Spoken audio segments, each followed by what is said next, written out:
Standing dramatically on the rocky shoreline of the Firth of Forth, Barnbougle Castle is one of the most striking coastal castles in Scotland.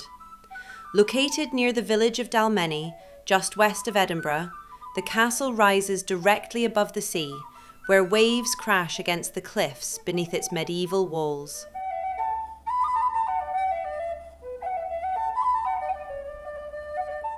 The original tower house was built around the 13th century by the powerful Mowbray family, who controlled lands along the Firth of Forth.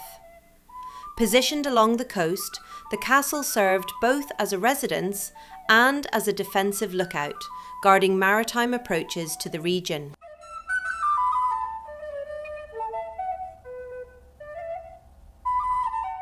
Over time, Barnbougle passed into the hands of the influential Douglas family, one of Scotland's most powerful noble dynasties.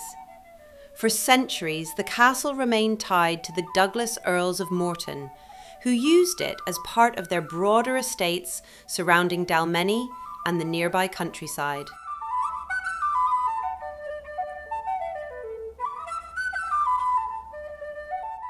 By the 18th century, the castle had fallen into decline and was eventually abandoned.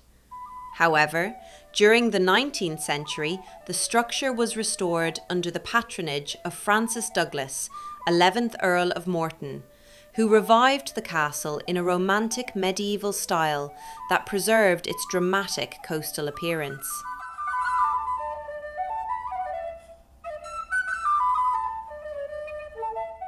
Today, Barnbougle Castle stands beside the grounds of Dalmeny House, overlooking the waters of the Firth of Forth.